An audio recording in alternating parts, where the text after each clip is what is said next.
Hello friends, स्वागत है आप सभी के एक बार फिर से आपके अपने यूट्यूब चैनल स्मार्ट स्टडी में।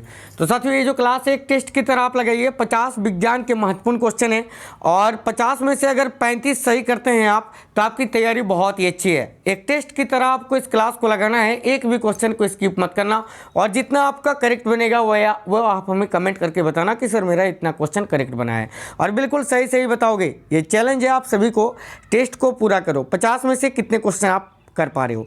तो चलिए फिर शुरू करते हैं, देखते हैं क्वेश्चंस। साथियों शुरू करते हैं, बिल्कुल सुपर फास्ट ये क्लास है। तो देखो, विद्युत ऊर्जा का व्यावसायिक मात्रक क्या होता है। तो साथियों, विद्युत ऊर्जा का व्यावसायिक मात्रक क्या होता है, देख लो। इस क्वेश्चन का राइट आंसर आएगा किलोवाट घंटा। आप काउंट करते चलना कितना क्वेश्चन आपका करेक्ट हो रहा है, कितना गलत हो रहा है। ठीक है, किलोवाट घंटा करेक्ट आएगा। आगे देखिए, विद्युत धारा उत्पन्न करने वाली युक्ति को क्या कहते हैं। तो साथियों, विद्युत धारा उत्पन्न करने वाली युक्ति को क्या कहते हैं, जनरेटर यानी जनित्र आपका करेक्ट आएगा, ऑप्शन नंबर बी। देखिए, कुछ पदार्थ कठोर, चमकीले, आघातवर्धित, तन्य, ध्वनिक और उष्मा तथा बिजली के सुचालक होते हैं। बताइए वो कौन से पदार्थ है साथियों। तो बिल्कुल करेक्ट आएगा धातु, ऑप्शन नंबर बी यहाँ आपका करेक्ट आएगा। देख लो, धातु आपका राइट आएगा। आगे देखिए, वस्तुओं की गति की अवस्था में परिवर्तन का कारण क्या है। तो देखो, वस्तुओं की गति की अवस्था में परिवर्तन का कारण क्या है, इंपॉर्टेंट क्वेश्चन है। तो याद रखना घर्षण बल, घर्षण बल यहाँ करेक्ट आएगा, ऑप्शन नंबर डी। आगे देखिए, कोशिकाओं का अध्ययन किस शाखा में होता है। कोशिकाओं का अध्ययन विज्ञान की किस शाखा में होता है, तो जरूर याद रखना साइटोलॉजी में। साइटोलॉजी करेक्ट है, ऑप्शन नंबर डी। किस शाखा के अंतरिक्ष यात्रा के क्षेत्र में अध्ययन किया जाता है। देखो, किस शाखा में अंतरिक्ष यात्रा के क्षेत्र में अध्ययन किया जाता है। तो देखिए, इस क्वेश्चन का करेक्ट आएगा, option number D, astronautics. Astronautics आपका करेक्ट आएगा। आगे देखिए, निम्न में से फल का निर्माण किससे होता है। निम्न में से फल का निर्माण किससे होता है, इंपॉर्टेंट क्वेश्चन है। तो साथियों जरूर आपको याद रखना है अंडाशय से। अंडाशय आपका करेक्ट है, ऑप्शन नंबर सी। देखो, लीची का खाने योग्य भाग क्या होता है। तो साथियों, लीची का हम कौन सा भाग खाते हैं, याद रखना एरिल, option number C right answer आएगा। आगे देखिए, क्लोरोफिल के केंद्र में इनमें से कौन सा परमाणु होता है। तो साथियों, क्लोरोफिल के केंद्र में कौन सा परमाणु होता है, तो याद रखना मैग्नीशियम। आगे देखिए, निम्नलिखित में से ऑक्सीजन की खोज किसने की थी। निम्न में से ऑक्सीजन की खोज किसने की थी।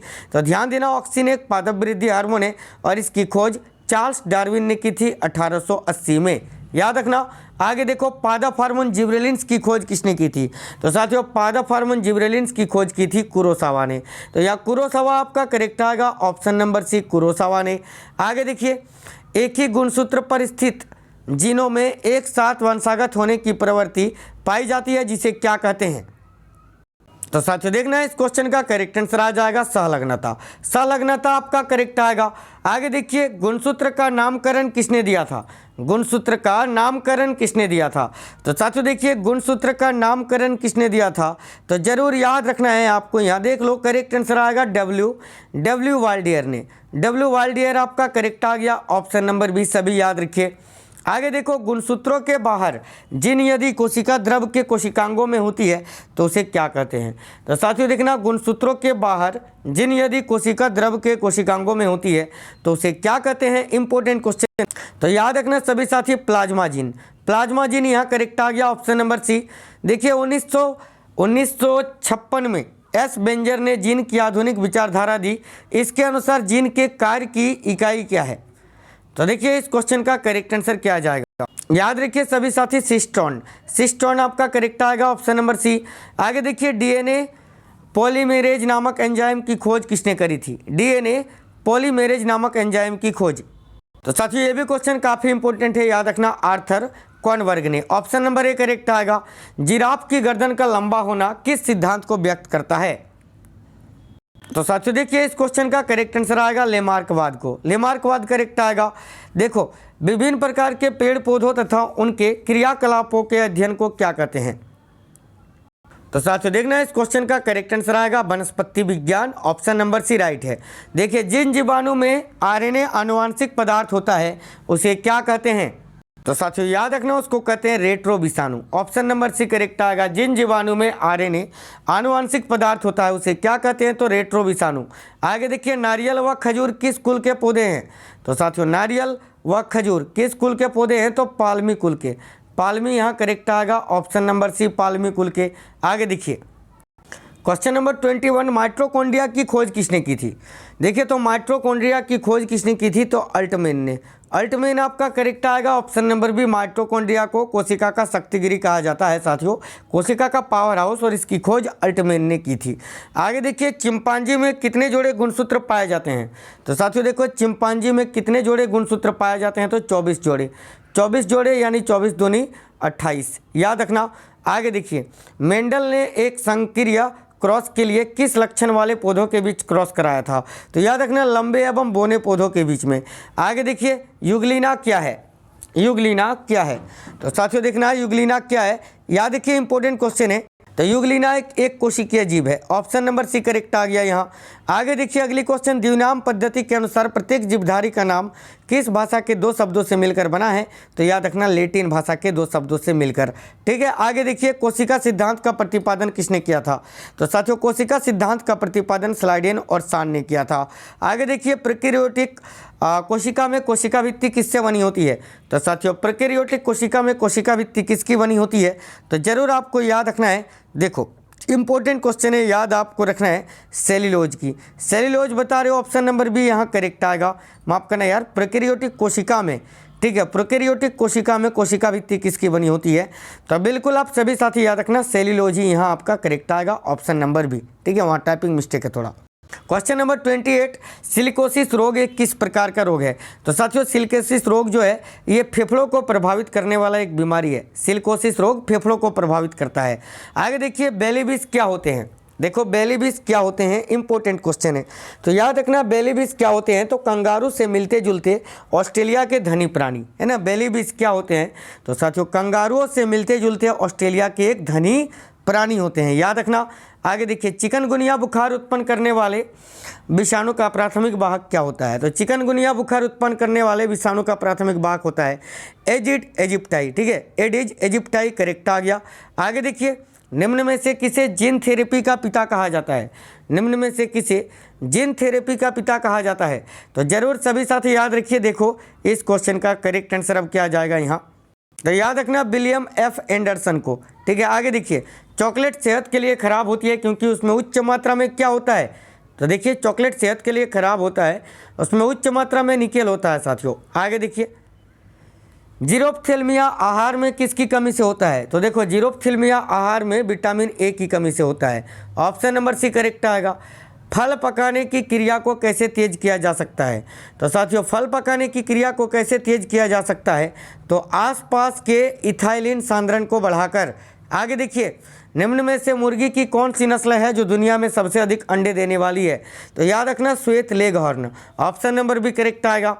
देखो, विभाजोत्तक एवं पादप उत्तक है जिसका कार्य क्या है? विभाजोत्तक एक पादप उत्तक है जिसका कार्य क्या है? इंपॉर्टेंट क्वेश्चन है, ध्यान दीजिए साथियों। विभाजोत्तक एक पादप उत्तक है जिसका कार्य क्या है? तो नई कोशिकाएं बनाना। नई कोशिकाएं बनाना, ऑप्शन नंबर सी करेक्ट आ गया। देखो, जिस पादप में नर और मादा दोनों पुष्प उपस्थित होते हैं उसे क्या कहते हैं? देखना, जिस पादप में नर और मादा दोनों पुष्प उपस्थित होते हैं उसे क्या कहते हैं? तो याद रखना, उभयलिंगायसरी, ऑप्शन नंबर बी करेक्ट आ गया। देखो, इनमें से कौन सा पादप रोग जीवाणुओं द्वारा होता है? इनमें से कौन सा पादप रोग है साथियों जो जीवाणुओं द्वारा होता है? तो जरूर याद रखना, गेहूं का टुंडू रोग, ऑप्शन नंबर सी करेक्ट है। देखिए, पादपों में सबसे बड़ा शुक्राणु मिलता है किसमें? तो साथियों देखना, इस क्वेश्चन का करेक्ट आएगा ऑप्शन नंबर ए, अनावृति बीजी पौधों में। चलिए आगे देखते हैं, कोमल साबुन में सोडियम के स्थान पर क्या होता है? तो साथियों कोमल साबुन में सोडियम के स्थान पर क्या होता है? तो potassium, option number B correct आ गया। हाइड्रोजन का परमाणु द्रव्यमान कितना होता है? तो साथियों हाइड्रोजन का परमाणु द्रव्यमान 1 होता है, ऑप्शन नंबर बी करेक्ट आ गया। देखिए, मुंह का पीएच मान कितना होने पर दांतों का क्षय प्रारंभ हो जाता है? तो साथियों मुंह का पीएच मान 5% 5 से कम होने पर दांतों का क्षय प्रारंभ हो जाता है। वैसे मुंह का पीएच मान ये 5.5 होता है, याद रखना सभी। आगे देखिए, ठीक है, देखो शुद्ध एथेनोइक अम्ल का गलनांक कितना होता है? तो साथियों शुद्ध एथेनोइक अम्ल का गलनांक होता है 290 केल्विन, ऑप्शन नंबर भी करेक्ट आएगा। देखिए, प्रत्येक पदार्थ के विशिष्ट गुणधर्म होते हैं, इनको किन 2 वर्गों में वर्गीकृत किया जा सकता है? तो साथियों प्रत्येक पदार्थ के विशिष्ट गुणधर्म होते हैं, इनको किन 2 वर्गों में वर्गीकृत किया जा सकता है? तो एक तो भौतिक और दूसरा रासायनिक गुणधर्म। आगे देखिए, 99.985% हाइड्रोजन परमाणुओं में केवल एक प्रोटॉन होता है जिसे क्या कहते हैं? तो तो साथियों प्रोटियम। आगे देखिए नेक्स्ट क्वेश्चन ये रहा, रासायनिक आबंधन का इलेक्ट्रॉनिकी नियम किसने दिया था? तो देखिए साथियों रासायनिक आबंधन का इलेक्ट्रॉनिकी नियम किसने दिया था? तो कौशल तथा लुईस ने। ऑप्शन नंबर 1 करेक्ट है। देखो एमोक्सिलिन और एम्पिसिलिन किसके संश्लिष्ट रूपांतरण है? इंपॉर्टेंट क्वेश्चन है ये भी। तो साथियों ध्यान देना, एमोक्सिलिन और एम्पिसिलिन किसके संश्लिष्ट रूपांतरण है? तो जरूर आपको याद रखना है, देख लो पेनिसिलिन के। तो पेनिसिलिन यहाँ करेक्ट आएगा, ऑप्शन नंबर सी। आगे देखिए पेसमेकर का कार्य क्या है? तो देखिए दिल की धड़कनें प्रारंभ कराना। पेसमेकर का कार्य क्या है? तो साथियों दिल की धड़कनों को प्रारंभ कराना। आगे देखिए जीन एक क्या है? साथियों जीन एक क्या है? ध्यान देना सभी, जीन क्या है? तो जीन एक डीएनए का भाग है ना, ऑप्शन नंबर डी करेक्ट आएगा, डीएनए का भाग। आगे देखिए question number 50, ISI marks brand जाना जाता है किस रूप में? तो साथियों आईएसआई मार्क्स ब्रांड ये सर्टिफिकेशन मार्क के रूप में जाना जाता है। तो साथियों सुपर फास्ट क्लास था जो 11 मिनट में आपको 50 क्वेश्चंस करा दिए। अब कितने क्वेश्चन आपके करेक्ट बने हैं ये आप हमें वीडियो के नीचे कमेंट बॉक्स में कमेंट करके बता दीजिए। और जितने भी साथी नए थे क्लास में सभी चैनल को सब्सक्राइब कर लीजिए। डेली ऑफलाइन वीडियोस, इस तरह के टेस्ट, लाइव क्लासेस डेली कराता हूँ, ठीक है। इस चैनल के माध्यम से पूरी तैयारी आपको डेली कराई जाती है। डेली लाइव क्लासेस के साथ साथ ऑफलाइन वीडियोस आपको मिलती है। तो सभी वीडियो को लाइक शेयर कर दीजिए, चैनल सब्सक्राइब करके बेल आइकन ऑन कर लेना। मिलते हैं नेक्स्ट क्लास में, तब तक के लिए जय हिंद।